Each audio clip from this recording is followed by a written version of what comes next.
Halo teman-teman, sahabat Tio JB. Kamsahamnida. Selamat datang di channel Ensiklopedia Tio JB.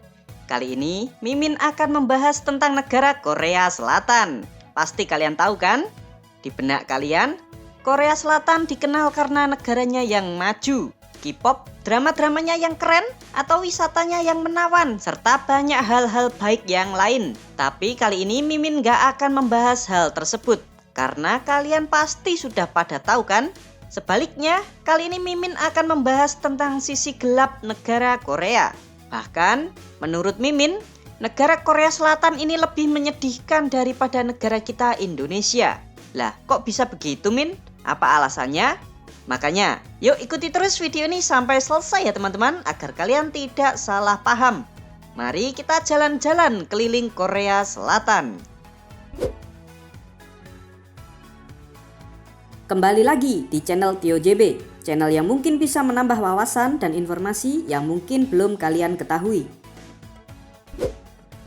Dari bukti arkeologis, wilayah Korea ternyata telah dihuni oleh manusia sekitar tahun 8000 sebelum Masehi. Selanjutnya, pemerintahan awal dimulai pada saat berdirinya kerajaan Gojoseon pada tahun 2333 sebelum Masehi. Lalu ditaklukkan oleh dinasti Han di Cina dengan pembentukan 4 komando Han pada sekitar abad kedua sebelum Masehi. Selanjutnya, Korea dikuasai oleh 3 negara, yaitu Goguryeo yang didirikan pada tahun 37 sebelum Masehi, Baekje yang didirikan tahun 18 sebelum Masehi, serta Silla yang didirikan tahun 57 sebelum Masehi. Ketiga kerajaan ini lalu saling berperang satu sama lainnya untuk berebut wilayah. Ratusan tahun mereka berperang, ketiga kerajaan ini akhirnya bisa disatukan oleh kerajaan Silla pada tahun 668. Sayangnya, pada tahun 889, Korea kembali pecah menjadi 4 kerajaan, yaitu kerajaan Silla, Balhae, Goguryeo, dan Baekje. Lalu perang lagi tuh 4 kerajaan ini teman-teman, hingga akhirnya pada tahun 918, seluruh kerajaan ini berhasil disatukan lagi, kali ini oleh kerajaan Goguryeo, lalu berubah menjadi Goryeo. Lalu pada tahun 1270, setelah kekalahannya melawan invasi dari Kekaisaran Mongol, Goryeo resmi menjadi bawahan dinasti Yuan hingga tahun 1356. Baru 36 tahun merdeka dari Mongol, pada tahun 1392 Goryeo runtuh dan digantikan oleh dinasti Joseon. Baru 9 tahun berdiri, Joseon sudah mendapatkan serangan dari dinasti Ming Cina. Joseon kalah dan akhirnya menjadi bawahan dari dinasti Ming Cina pada tahun 1401. Selanjutnya dinasti Ming digantikan oleh dinasti Qing pada tahun 1636. Praktis, Joseon juga menjadi negara bawahan lagi. Joseon lalu memerdekakan diri dari dinasti Qing pada tahun 1895, 2 tahun setelah kemerdekaannya, yaitu pada tahun 1897, dinasti Joseon namanya diubah menjadi Kekaisaran Korea. Tapi nggak lama kemudian, pada tahun 1905, Kekaisaran Korea ini kembali menjadi negara bawahan. Kali ini di bawah Kekaisaran Jepang. Jepang lalu membubarkan Kekaisaran Korea pada tahun 1910 dan secara resmi mencaplok Korea sebagai wilayahnya. Wilayah Korea ini dijajah oleh Kekaisaran Jepang ini cukup lama teman-teman, dari tahun 1910 hingga kekalahan Jepang pada Perang Dunia Kedua pada tahun 1945. Setelah Jepang keluar dari Korea, wilayah Korea lalu dikuasai oleh 2 negara pemenang Perang Dunia Kedua, yaitu Amerika Serikat dan Uni Soviet. Nah, biar adil, dibagi tuh akhirnya wilayah Korea menjadi 2 bagian. Uni Soviet dikasih Korea sebelah utara, sedangkan Amerika dikasih wilayah Korea bagian selatan. Kedua wilayah Korea ini lalu diberikan kemerdekaannya sendiri-sendiri pada tahun 1948. Korea Selatan dibentuk oleh Amerika, serta Korea Utara dibentuk oleh Uni Soviet. Selanjutnya, pada tahun 1950, pecahlah perang saudara antara Korea Utara dan Korea Selatan, yang disebabkan karena sama-sama ingin menyatukan Korea lagi menjadi satu. Perang saudara Korea ini berakhir setelah gencatan senjata pada tahun 1953, dengan perkiraan 2,5 juta orang Korea saat itu meninggal dunia. Kasihan ya teman-teman. Inilah awal mula permusuhan antara Korea Utara dan Korea Selatan yang terjadi di zaman dahulu hingga saat ini. Berikut 12 fakta negara Korea Selatan. Tapi sebelum kita mulai, jangan lupa untuk subscribe channel TioJB dan tekan tombol lonceng agar tidak ketinggalan info menarik lainnya dari TioJB. Profil negara. Korea Selatan bernama lengkap Republik Korea, dengan presiden sebagai kepala negara didampingi Perdana Menteri sebagai kepala pemerintahan. Korea Selatan memiliki ibu kota yang bernama Kota Seoul.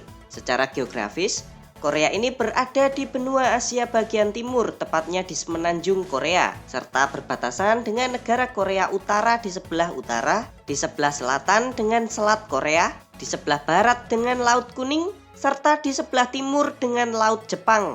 Korea Selatan memiliki luas wilayah sebesar 100.363 km persegi, serta memiliki jumlah penduduk sebesar 51.966.948 jiwa. Untuk agama, 56,1% penduduk Korea tidak beragama, 19,7% memeluk agama Kristen Protestan, 15,5% beragama Buddha, 7,9% memeluk agama Katolik Roma, sisanya 0,8% beragama yang lain. Sedangkan untuk etnis, 95,1% penduduk Korea merupakan etnis Korea, 4,9% sisanya merupakan etnis yang lain. Lalu untuk bahasa resmi yang digunakan di negara ini adalah bahasa Korea. Untuk perekonomian, Korea merupakan negara yang maju dengan kelompok ekonomi berpenghasilan tinggi. Indeks pembangunan manusia Korea menempati peringkat 19 dunia. Perekonomian Korea sendiri sangat bertumpu pada industri elektronik, industri telekomunikasi, industri mobil, pembuatan kapal, industri besi dan baja, jasa konstruksi, jasa keuangan, industri pertahanan, serta pariwisata. Dengan ekspor terbesarnya ke negara Cina, negara-negara Asia Tenggara, dan Amerika Serikat. Untuk mata uang yang digunakan di sini bernama won, dengan kurs 1 won setara dengan 11,5 rupiah. Kehidupan di Korea. Dari data pemerintah Korea Selatan tahun 2023, gaji minimum atau UMR pekerja di negara Korea sebesar 9.620 won per jam. Tinggal kalian kalikan saja teman-teman. Kalau seminggu 40 jam kerja berarti 1 bulan ada 160 jam kerja dikali 9.620 won. Berarti dalam 1 bulan gajinya sekitar 1.539.200 won. Atau sekitar ya kira-kira itu 17.700.000 rupiah. Coba kalau ada teman-teman yang jadi BMI di Korea silahkan bisa komentar ya. 17 juta itu upah minimum ya teman-teman. Gede banget kan?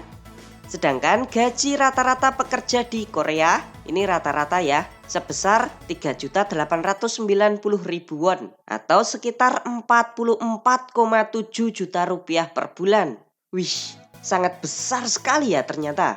Apakah di Korea ini ada orang miskin, Min? Yuk sekarang kita lihat data dari OECD ya teman-teman. Tercatat 15,2% penduduk Korea hidup di bawah garis kemiskinan. Dengan perhitungan pendapatannya itu separuh dari pendapatan rata-rata atau kurang dari 22,3 juta rupiah per bulan. Wow, jadi kalau kalian pendapatan di bawah 22,3 juta rupiah, kalian akan dianggap orang miskin di negara Korea ini teman-teman. Mehong. Tahukah kalian jika biaya hidup di negara Korea ini apalagi di kota-kota besarnya itu sangat mahal banget teman-teman. Yuk sekarang kita cek kalau kalian nggak percaya. Dari data Numbeo tahun 2023, biaya sekali makan di negara Korea ini sekitar 60.000 sampai 150.000 rupiah sekali makan. Tergantung lauknya sih ini teman-teman. Untuk biaya transportasi bulanan pakai kartu yang kayak gini, itu harganya sekitar 500.000 sampai 800.000 rupiah per bulan, tergantung jarak tempuh yang akan kita lalui. Sekarang kita mengulas tempat tinggal. Untuk sewa apartemen 1 kamar tidur sekitar 4,5 juta sampai 18 juta rupiah per bulan. Kalau mau beli apartemen tambah mehong lagi teman-teman. Di sini tuh hampir semua warganya terutama di perkotaan itu tinggalnya di apartemen. Itu pun harganya itu super mahal. Kira-kira kalau kalian mau beli apartemen di negara Korea ini, harganya itu sekitar 30 juta sampai 400 juta rupiah per meter persegi. Gila, mahal banget kan teman-teman? Itu harganya per meter. Itu belum termasuk biaya pendidikan anak dan biaya-biaya tetek bengek lainnya. Memang betul gaji di sini itu besar, tapi juga pengeluarannya juga besar pula. Terjajah. Tahukah kalian jika Korea merupakan negara yang sangat kasihan teman-teman? Negara ini sejak zaman kerajaan Goryeo, Joseon hingga saat sudah bernama Korea selalu dijajah oleh bangsa asing. Di zaman dahulu namanya itu sebagai negara bawahan. Aslinya ya sama aja penjajahan yang harus setor upeti setiap tahunnya. Yuk sekarang kita hitung sama-sama ya teman-teman. Dari zaman Goryeo dijajah oleh dinasti Yuan Mongol selama 86 tahun. Lalu Joseon dijajah dinasti Ming Cina selama 235 tahun. Dilanjutkan dijajah dinasti Qing selama 259 tahun. Terus saat bernama Kekaisaran Korea dijajah 5 tahun oleh Jepang. Ditambah penjajahan langsung oleh Jepang selama 35 tahun. Masih juga ini ditambah lagi kependudukan Amerika dan Uni Soviet selama 3 tahun. Kalau di total-total, Korea dijajah oleh bangsa asing selama 623 tahun. Wih, panjang amat ya teman-teman. Apes dan kurang beruntung. Secara geografis, Korea Selatan merupakan negara yang apes atau kurang beruntung karena lokasi negaranya itu sama sekali tidak strategis. Yuk sekarang kita buka peta. Itu teman-teman, negara Korea Selatan. Mungil banget kan? Lalu apesnya itu di mana, Min? Yang pertama, Korea Selatan memiliki sumber daya alam yang sangat sedikit. Bahkan masih jauh lebih besar Korea Utara kalau soal sumber daya alamnya, teman-teman. Yang kedua, Korea Selatan diapit oleh musuh-musuhnya. Di utara ada musuh bebuyutannya yaitu Korea Utara. Selain itu Korea Selatan juga diapit oleh musuh dagang. Gak kaleng-kaleng, ada 2 negara besar yaitu negara Cina dan Jepang yang mengapitnya. Bener-bener deh nih Korea ini teman-teman. Udah kasihan dari dulu kejajah, ditambah sumber daya alamnya cuman dikit, letak geografisnya juga apes. Pertanyaannya, kenapa Korea bisa menjadi negara yang kaya raya? Ini jawabannya. Kerja keras. Korea ini sadar letak geografisnya itu sangat tidak beruntung. Nggak punya sumber daya alam, ditambah diapit oleh musuh dagang yaitu negara Cina dan Jepang. Membuat negara Korea mau tidak mau harus menjadi negara yang mengandalkan sumber daya manusianya. Kalau saja sumber daya manusia Korea itu malas-malasan, dipastikan Korea masuk ke dalam negara termiskin di dunia. Maka kalau kalian perhatikan, orang Korea itu sangat pekerja keras. Ditambah lagi jam kerjanya itu loh teman-teman, nggak masuk akal.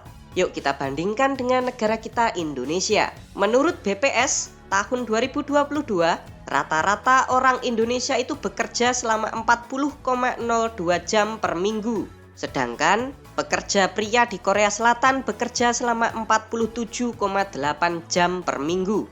Sedangkan yang wanita 45,2 jam per minggu. 35% pekerja pria ini bahkan kerjanya itu sampai 50 jam kerja per minggunya teman-teman. Bener-bener bikin geleng-geleng kepala ini mah. Bahkan yang tambah membagongkan, pada bulan Maret 2023 kemarin, pemerintah Korea justru menaikkan batas maksimum jam kerja pekerja. Dari sebelumnya maksimumnya itu 52 jam kerja per minggu menjadi 69 jam kerja per minggu. Wow, gila banget ya teman-teman. Ini nih, rahasia Korea Selatan bisa menjadi negara yang sangat maju. Wajar karena penduduknya itu sangat-sangat produktif dan jarang banget bermalas-malasan. Dilarang bodoh. Selain orang Korea itu harus bekerja dengan keras, orang Korea juga dilarang untuk bodoh. Karena apa? Karena satu-satunya aset yang mereka miliki hanyalah sumber daya manusia. Makanya orang Korea itu kalau soal pendidikan pasti menjadi prioritas yang utama. Hampir semua orang tua di Korea memiliki pemikiran kalau anaknya itu harus pintar dan sekolah setinggi-tingginya. Semakin pintar anak, maka semakin tinggi derajat keluarga. Karena dengan pintar, si anak bisa bekerja di perusahaan top Korea dan berpeluang besar menjadi orang yang kaya. Begitulah kira-kira pemikiran orang tua di sini, teman-teman. Yuk, sekarang kita lihat jam belajar siswa di Korea. Masuk sekolahnya sih dari hari Senin sampai hari Sabtu. Untuk anak SD atau sekolah dasar itu masih biasa saja. Jam 8 pagi sampai jam 1 siang sekolahnya.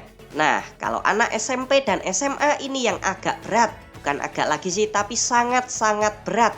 Sekolahnya dari jam 8 pagi sampai jam setengah 5 sore. Tapi nggak selesai di situ, teman-teman. Sebagian besar siswa SMP SMA di sini tuh mengikuti les sepulang sekolah.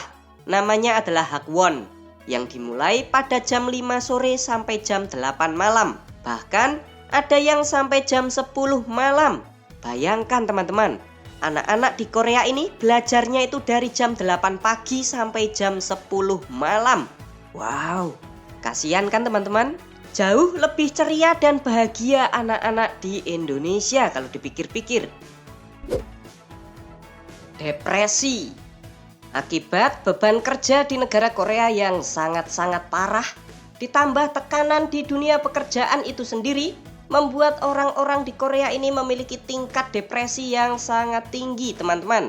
Dari data OECD, angka bunuh diri di Korea Selatan sangatlah tinggi, bahkan menjadi yang tertinggi dari seluruh negara-negara anggota OECD. Kita lihat data yang lain dari data WHO tahun 2019.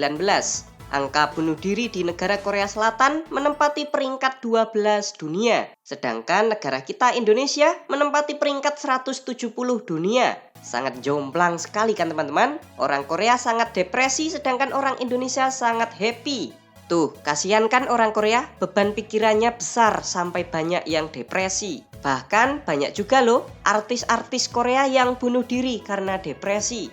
Emang lebih enak hidup di Indonesia toh? Hidupnya santuy tanpa tekanan.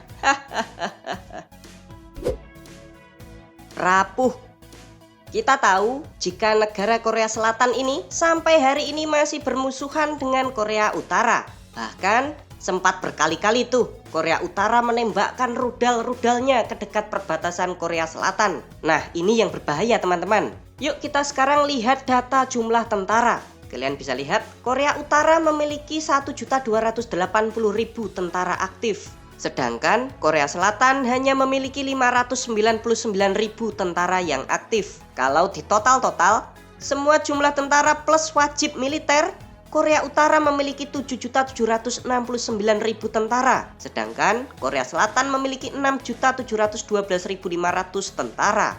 Tapi kalian harus ingat, kalau Korea Selatan tidak memiliki senjata nuklir, sedangkan Korea Utara diperkirakan memiliki 30-40 hulu ledak nuklir yang kalau diluncurkan secara bersamaan ke Korea Selatan, negara Korea Selatan dipastikan bisa ludes habis teman-teman. Tuh kan, benar-benar kasihan itu Korea Selatan. Bully. Tahukah kalian jika di Korea juga masih banyak tragedi bullying, baik kepada anak sekolahan maupun terhadap pekerja. Dari data, 70% pekerja di Korea pernah mengalami bullying. Itu padahal sesama orang Korea loh teman-teman. Ternyata orang Korea itu juga ada semacam gap atau kasta sosial antara si orang kaya dan si orang miskin. Si orang kaya itu cenderung untuk membuli si orang miskin. Banyak juga drama Korea yang mengangkat masalah ini. Kalau mau tahu, kalian bisa nonton drama Korea The Glory contohnya. Bahkan ini teman-teman, banyak tenaga kerja asal Indonesia atau BMI di Korea yang dipandang rendah oleh sebagian orang Korea. Bahkan banyak diantaranya yang mengalami diskriminasi. Lah, kok bisa Min? Apa alasannya? Begini teman-teman, Korea itu etnisnya itu homogen atau tidak berbeda-beda seperti halnya negara kita Indonesia. Karena memang Indonesia itu banyak etnisnya. Kita sebagai orang Indonesia sudah terbiasa akan perbedaan ras, warna kulit, bahasa, dan lain-lain. Nah, karena orang Korea itu homogen, maka mereka tidak terbiasa untuk menerima perbedaan. Banyak dari orang Korea yang berpandangan orang Asia Tenggara seperti kita dianggap statusnya itu di bawah mereka dengan alasan perbedaan ras, warna kulit. Terus kalau bahasa Korea kita itu nggak lancar, kita tuh bisa kena bully teman-teman. Silahkan teman-teman BMI di Korea juga bisa ikut komentar tentang pengalamannya kerja di Korea. Tapi ini nggak semua orang Korea itu kayak gitu ya teman-teman. Banyak juga orang Korea yang baik. Namun data menunjukkan 68% warga asing di Korea pernah mengalami diskriminasi. Anak. Patut kalian ketahui ya teman-teman, jika angka kesuburan wanita di Korea Selatan ini sangatlah rendah, bahkan menjadi yang terendah di dunia. Jika di rata-rata, wanita di Korea dalam hidupnya hanya melahirkan 0,78 bayi. Sekarang kita lihat angka kelahiran bayi di Korea Selatan tahun 2022. Tercatat dari 1.000 penduduk Korea terdapat 4,9 kelahiran. Sedangkan angka kematian di tahun yang sama tahun 2022 tercatat 7,3 kematian. Dari data ini bisa disimpulkan jika pada tahun 2022 per 1.000 penduduk Korea berkurang 2,4 orang. Jadi lebih banyak orang yang meninggal daripada bayi yang lahir. Penyebab penurunan angka kesuburan wanita di Korea ini karena wanita Korea lebih memprioritaskan karir kerjanya ketimbang menikah. Yang sudah nikah juga menunda untuk memiliki anak. Orang Korea ini berpikir jika memiliki anak akan menambah biaya pengeluaran yang di Korea itu apa-apa itu semakin mahal. Hal unik di Korea Selatan. Tahukah kalian jika nama Korea berasal dari turunan kata Goryeo yang kalau dibaca menjadi Koryo lalu berubah nama menjadi Korea. Oh iya teman-teman, Korea itu juga dijuluki sebagai ibu kota operasi plastik dunia. Dari data tahun 2020, hampir 31% wanita Korea yang berumur 19 sampai 39 tahun telah mengalami operasi plastik. Sedangkan laki-lakinya hanya 4% saja. Orang Korea berpendapat kalau wajahnya itu cantik, maka mereka akan lebih gampang mendapatkan pekerjaan. Demikianlah 12 fakta unik dan sisi gelap tentang negara Korea Selatan. Next, di part kedua kita akan membahas sisi terang, fakta aneh, serta wisata Korea yang cantik. Ditunggu ya, kalau view-nya banyak bakal Mimin bikinin. Terima kasih ya teman-teman, semoga dapat menambah informasi dan pengetahuan bagi kita semua. Bagaimana menurut kalian? Seperti biasa, jangan lupa untuk komentar di bawah dan ikuti terus video-video menarik lainnya dari Tio JB.